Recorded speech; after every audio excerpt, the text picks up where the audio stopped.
Hello, good morning all. നമ്മൾ marginal കോസ്റ്റിങ്ങിൻ്റെ നമ്മളുടെ second ലെക്ചറാണ്.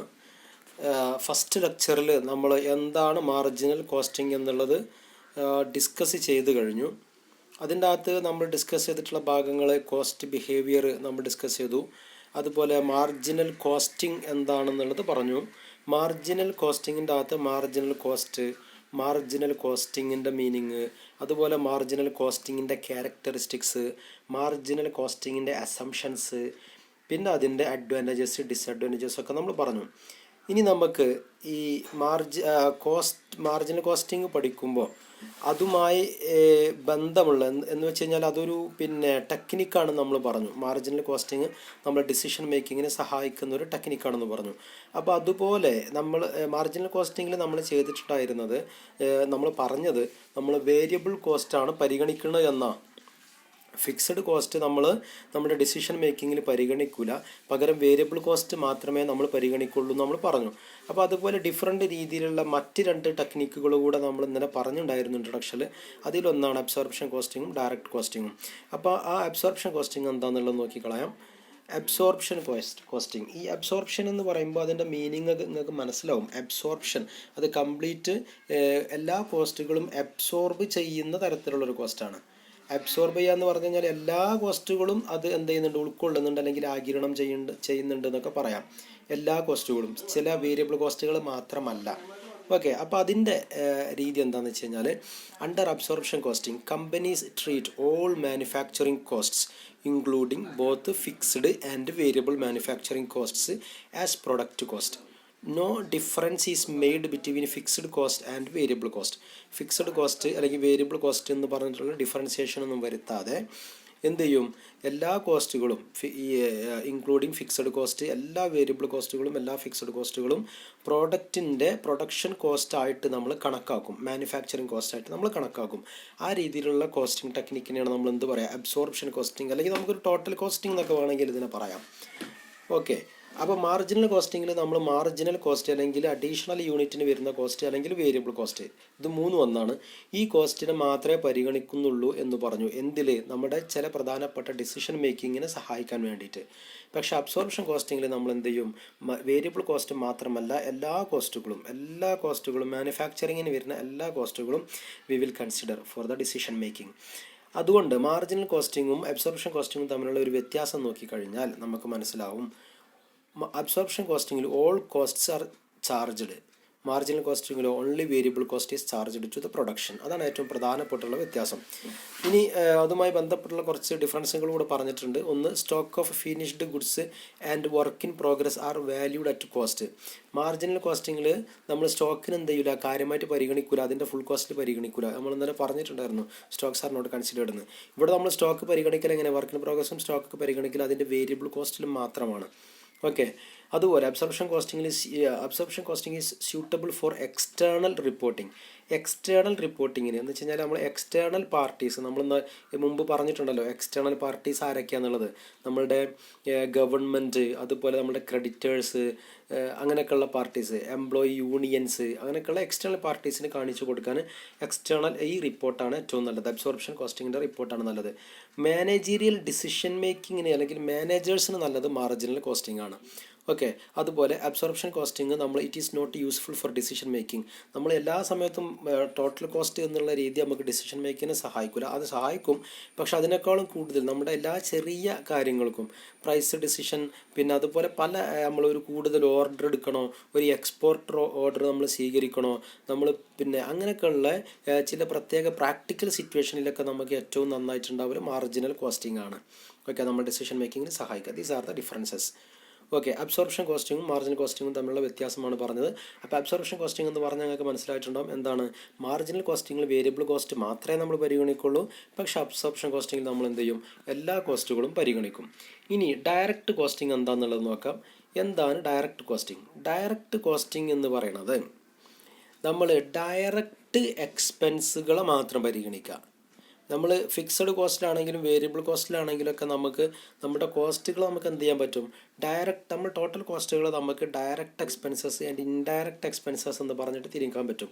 Direct material, direct labour, direct expenses and indirect expenses അല്ലെങ്കിൽ over heads, ഇങ്ങനെയാണ് നമ്മൾ variable കോസ്റ്റുകൾ സാധാരണഗതിയിൽ തരംതിരിക്കാറുള്ളത്.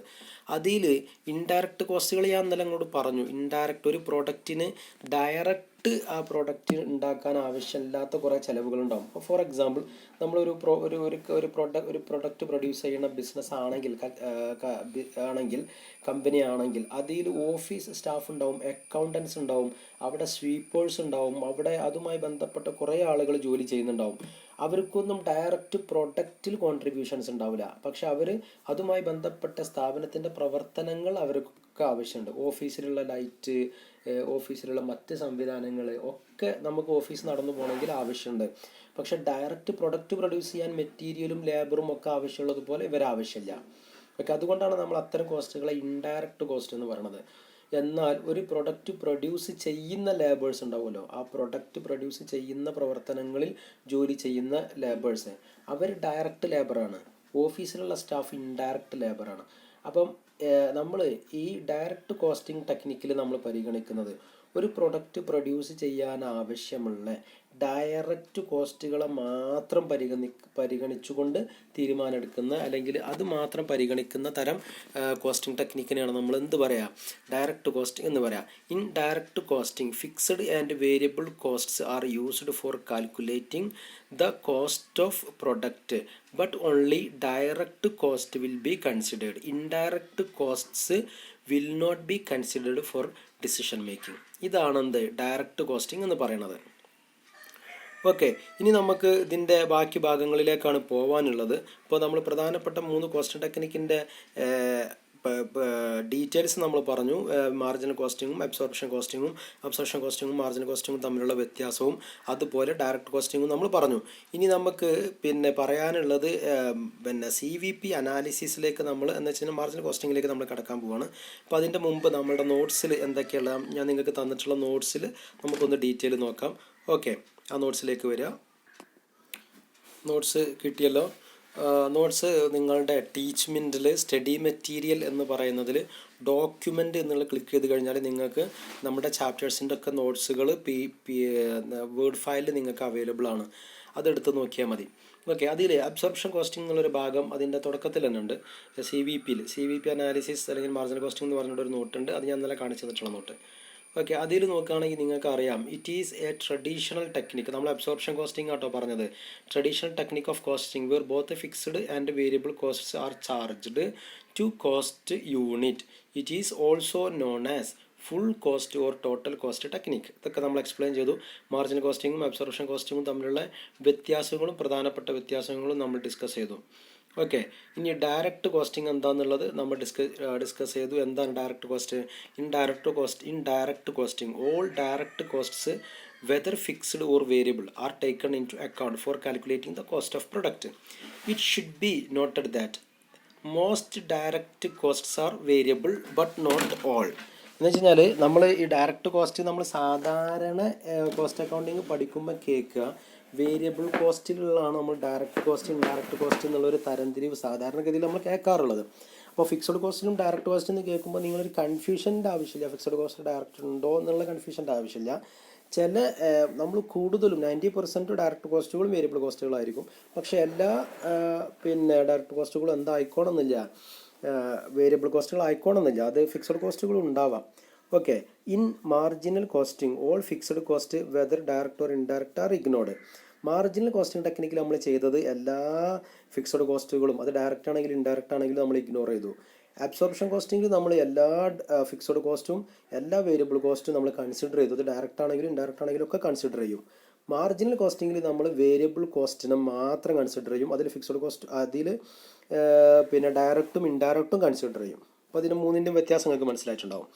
ഓക്കെ, ഇനി ഡിഫറൻഷ്യൽ കോസ്റ്റിംഗ് എന്ന് പറഞ്ഞിട്ടുള്ള വേറൊരു ചെറിയ ഭാഗമുണ്ട്. അതെന്താണ്? Differential cost or incremental cost is the change in the total cost resulting from adopting an alternative course of action. നമ്മൾ ഒരു പ്രൊഡക്ഷന് നമുക്കൊരു മെത്തേഡ് ഉണ്ട്. ആ ഒരുപാട് മെത്തേഡ്സ് ഉണ്ടാവാം നമുക്കൊരു സാധനം പ്രൊഡ്യൂസ് ചെയ്യാൻ. ഫോർ എക്സാമ്പിൾ പറയുകയാണെങ്കിൽ നമ്മൾ സാധാരണ ലെവലിൽ തന്നെ നമ്മൾ ഏതെങ്കിലും ഒരു പ്രൊഡക്റ്റ് പ്രൊഡ്യൂസ് ചെയ്യുമ്പോൾ നമുക്ക് കംപ്ലീറ്റ് ലേബേഴ്സിന് ഉപയോഗിച്ചിട്ട് ലേബർ ഇൻറ്റൻസീവ് ആയിട്ടുള്ള ഒരു പ്രൊഡക്ഷൻ ടെക്നോളജി ഉപയോഗിക്കാം. ഇപ്പോൾ നമ്മുടെ ലോക്കലായിട്ടുള്ള പ്രൊഡക്റ്റുകളൊക്കെ ചിലപ്പം കൂടുതൽ ലേബേഴ്സ് തന്നെയായിരിക്കും പ്രൊഡ്യൂസ് ചെയ്യണത്. എന്നാലോ വലിയ മൾട്ടിനാഷണൽ കമ്പനീസ് സെയിം സാധനം പ്രൊഡ്യൂസ് ചെയ്യൽ കംപ്ലീറ്റ് മെഷീനറി ഉപയോഗിച്ചിട്ടായിരിക്കും. അത് മെഷീൻ ഇൻറ്റൻസീവാണ്. രണ്ടും രണ്ട് പ്രൊഡക്ഷൻ രീതികളാണ്. രണ്ടും ആൾട്ടർനേറ്റീവ് കോഴ്സസ് ആണ്. ഡിഫറെൻറ്റ് പ്രൊഡക്ഷനുള്ള ഡിഫറെൻറ്റ് മെത്തേഡ്സ് ആണ്. അപ്പോൾ നമ്മളിപ്പം അഡോപ്റ്റ് ചെയ്തുകൊണ്ടിരിക്കുന്ന ഒരു മെത്തേഡ് മാറ്റിയിട്ട് ഇപ്പോൾ നമ്മൾ ലേബർ മാത്രം ഉപയോഗിച്ചിട്ട് ലേബർ ഇൻറ്റൻസീവ് ആയിട്ടുള്ള ടെക്നിക്ക് ഉപയോഗിച്ചിട്ട് പ്രൊഡക്റ്റ് പ്രൊഡ്യൂസ് ചെയ്യുമ്പോൾ നമ്മളുടെ കോസ്റ്റ് 10,000 രൂപയാണെന്ന് കൂട്ടിക്കോ. അത് നമ്മൾ കംപ്ലീറ്റ് മെഷീനറി ആക്കിയിട്ട് മെഷീൻ ഇൻറ്റൻസീവ് വരുന്നില്ല, മെഷീൻ മാത്രം ഉപയോഗിച്ചിട്ട് പ്രൊഡ്യൂസ് ചെയ്യുമ്പം 9,000 മാത്രമേ വരുന്നുള്ളൂ എങ്കിൽ 1,000 രൂപ വ്യത്യാസം ഉണ്ടല്ലോ. മെഷീൻ മാത്രം ഉപയോഗിച്ച് പ്രൊഡ്യൂസ് ചെയ്യുമ്പോൾ നമുക്ക് 1,000 രൂപ കുറവാണല്ലോ. ആ വ്യത്യാസത്തിനെയാണ് നമ്മൾ എന്ത് പറയുന്നത്, ഇൻക്രിമെൻ്റൽ അല്ലെങ്കിൽ ഡിഫറൻഷ്യൽ കോസ്റ്റ് എന്ന് പറയാം. മാർജിനൽ കോസ്റ്റ് നമ്മൾ ഇന്നലെ പറഞ്ഞ എന്തായിരുന്നു, നമ്മളൊരു അഡീഷണൽ യൂണിറ്റ് പ്രൊഡ്യൂസ് ചെയ്യുമ്പോൾ, ഇപ്പോൾ 100 യൂണിറ്റ് പ്രൊഡ്യൂസ് ചെയ്യണ ഒരാൾക്ക് 10,000 രൂപ വന്നു, 101 യൂണിറ്റ് പ്രൊഡ്യൂസ് ചെയ്യുമ്പം അത് 11,000 രൂപ വന്നിട്ടുണ്ടെങ്കിൽ അഡീഷണൽ യൂണിറ്റിൻ്റെ കോസ്റ്റിന് നമ്മൾ എന്ത് പറയും, 1,000 ഉണ്ടല്ലോ അഡീഷണൽ യൂണിറ്റിൻ്റെ കോസ്റ്റ് വന്നത്, അതാണ് മാർജിനൽ കോസ്റ്റ് എന്ന് പറഞ്ഞത്. ഇവിടെ എന്താണ്, ഡിഫറൻറ്റ് മെത്തേഡ്സ് യൂസ് ചെയ്യുമ്പം അതിൻ്റെ ഡിഫറൻസ്, അതിൽ കോസ്റ്റിൽ വരുന്ന ഡിഫറൻസിനെയാണ് നമ്മൾ എന്ത് പറയാം, ഡിഫറൻഷ്യൽ കോസ്റ്റ് എന്ന് പറയാം. Okay, This change can be in the sales volume, price, method of production, make or buy decision, etc. ഈ ചേഞ്ച് നമുക്ക് എന്തിലും ആവാം.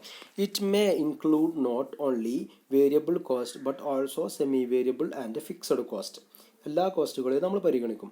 But marginal cost never includes changes in fixed cost. Okay, ഇനി assumptions of marginal cost ഇന്നലെ നമ്മൾ discuss ചെയ്തതാണ്. ഇനി നമുക്ക് പഠിച്ചു പോകാനുള്ളത് CVP അനാലിസിസിലേക്കാണ് നമുക്കിനി പോകാനുള്ളത്.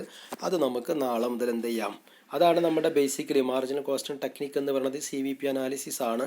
അപ്പോൾ നമുക്ക് ആ സംഭവം നമുക്ക് നാളെ മുതൽ പഠിച്ചു തുടങ്ങാം. Okay, that's all. Thank you.